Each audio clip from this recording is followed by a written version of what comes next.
All right, so everybody's talking about this whole 1992 thing. National Geographic has a show that's on right now called LA 92. And LA 92 talks about the Los Angeles riots in 1992. That was when black people just lost their minds and turned into animals and just start grabbing people and beating the hell out of truck drivers. It was complete carnage. It was insane. I've seen this one. No, I haven't seen this one, but I've seen the one that was on ABC 7. What was that? On Friday night. That was pretty damn good. It felt like they were focusing a little bit on too much on what the black people were doing. You know, the ones who were beating people up and doing all of that messed up stuff. They were focusing on that rather than the officers who did those heinous crimes. I mean, beating the crap out of Rodney King. They put a couple sentences about them, but the main focus was about how black people were acting so wild and so crazy. And 25 years later, you know, how do you feel? So that's the thing. 25 years later, it's 2017. What in the hell has changed?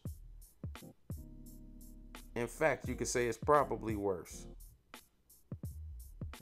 It's probably worse because we have social media, and every damn year there's about 20 or 25 hashtags of somebody's black that passed away. Look, you had Philando Castile. You had Alton Sterling. Those two happened around the same time. You had Sandra Bland, who mysteriously died in prison. Right? You've had more police brutality under Obama than I don't even know. It was all kinds of police brutality, at least advertised, but it was pretty bad. Especially around 2015, it was really bad. I read one statistics that said, man, black people are more people got killed by police brutality than like the worst year of lynching. It was like insane. It was ridiculous. 2015 or 2014, how many blacks were killed due to police brutality. So that lets you know that it's probably gotten worse. Now, I stay in LA. LA the cops are pretty liberal. Now, if you're just an average brother like me, that don't mean police brutality don't go down in LA. Because I just seen a CHP cop beat the hell out of some black woman on the side. It was one video where this CHP officer beat the brakes off of this black woman on the side of the freeway. Right, so we still have these police brutality cases, but for the most part, I give Charlie Beck his props, because Charlie Beck, there hasn't really been, as far as LA, there's been incidents or whatever, and you do have racist cops that are out in LA, but I say that LA has done a pretty damn good job as far as the cops. I mean, the cops, as long as you're not anywhere, as long as you're a black person that's just kind of just doing your thing, going to work every day, going to and from, you're not going to really have any issues in LA. Just dealing with cops, unless you're driving a certain car. Because, you know, black people, we got these rules like, well, damn, if I drive this Monte Carlo, I know the cops are going to mess with me. Or if I drive this Impala, the cops are going to mess with me. Cars that usually gangsters buy. Or if you drive a luxurious car like a BMW, or you drive a Mercedes Benz, where you make more money than you know, you're making some money or whatever. They're looking at you funny style, like they're gonna pull you over. So yeah, you still have that. But when it comes to as far as like police brutality for the average Joe, racism and stuff like that, these cops are. You might have a cop that's an asshole, but LAPD is pretty diverse. I've seen women, I've seen men, I've seen all types of races and colors and creeds. I've seen a lot of black officers working for LAPD. I've seen a lot of Mexican, a lot of Asians. I've seen a lot of different racial groups and ethnicities working for the cops. So you never know what you're gonna get. You can get pulled over by a cop, and it's a black woman, you know, and she's gonna write that ticket just as bad as a white man would. So I don't really know what to say. I can't really criticize LAPD like that. There's been a couple cases, you know, anomalies, but that's gonna happen in the field. But shout out to LAPD. Now, as far as nationwide, there's been they're emboldened this kind of thing where the police unions are becoming invincible. Okay, and these police unions are having officers that have racial stereotypes about blacks, and they get a part of some of these groups, the outright, the different white supremacist groups, and they've already infiltrated the LAPD, or not just the LAPD, but I mean just cops and police in general. And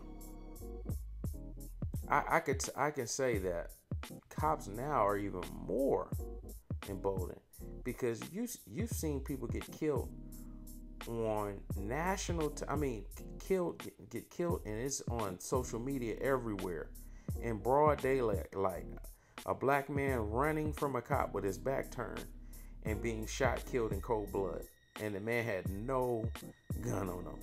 Another man got shot down and killed. He was handicapped, sitting in his car, and a gun got planted on him. Nothing. Another guy got out of his car, high off crack. Bow, got shot and killed. Broad daylight. Oh, he's a big, bad, tough guy. I mean, it's just all of these cases of black people getting murdered by cops, and it's almost like, wow, Eric Garner getting choked out, killed. I can't breathe. It's all types of situations that's still happening, and it's probably worse now. So when they try to do this thing where, oh, we look back in time and we're in such a better place now. I mean, look, the racial makeup is so mad. White people got so agitated with that Black Lives Matter shit. All right, they got so agitated by black people speaking up for themselves. They got so agitated by that, they were like, fuck this, we're voting for Trump. We're going to give him the middle finger. How dare these niggers have the gall to say Black Lives Matter when we gave them 8 years of Obama? How dare these niggers? So that's why they voted for what's his name? Trump. So the racial makeup is just as bad, if not worse, with Trump, because the internet had started off where it was kind of like this place where it was fun, it was cool. When you play video games, there was a lot of racial tension or whatever. But in the end, right? In the end, I mean, things are just as bad, if not worse, right now than it was in 1992. In 1992, we had George Senior, George Bush Senior, right? And now we have, I mean, just a straight up, flat out white supremacist as a president. He doesn't hide it. People throwing up white supremacist signs. So we live in a climate that's just very racial, a lot of racial tension.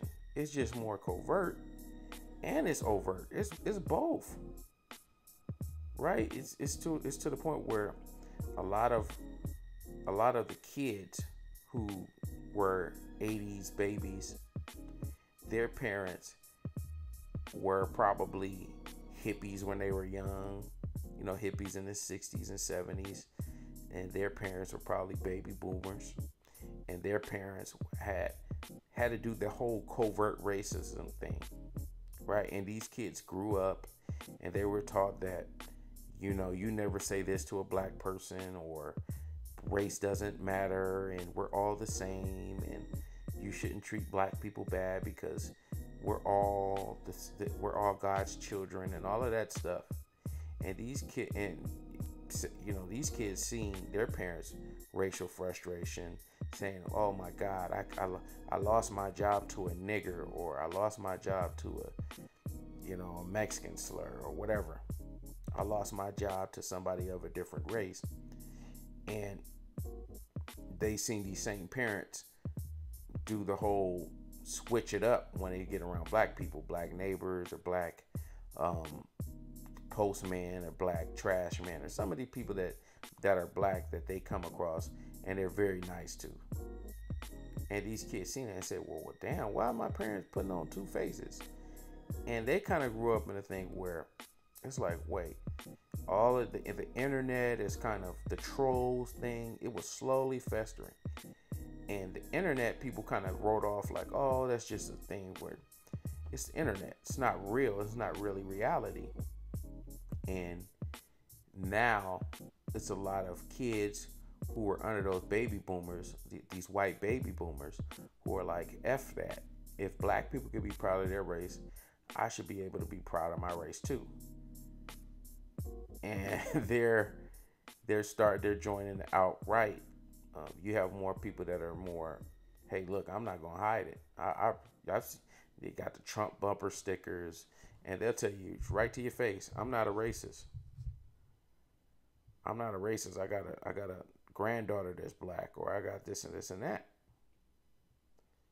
But nothing has fucking changed, man. I mean, let's just be honest. Things are probably worse now. Just because you can go inside of a Denny's now. Yeah, okay, that much has changed.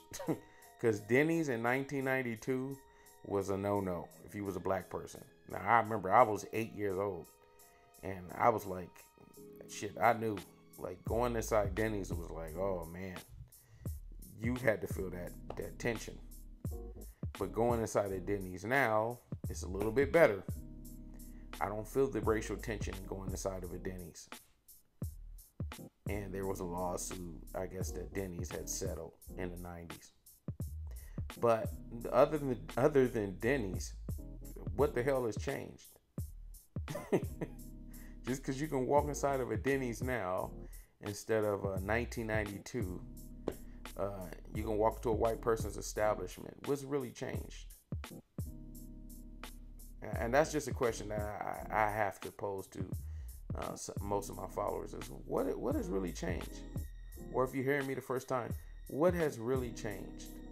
From 1992 to now, what has changed? The progress of black people. Where have we been? And I'm not just talking about a black president, because that's great symbolism, right? But ultimately, the status of black people as a group. Where are we as far as ownership? Where are we?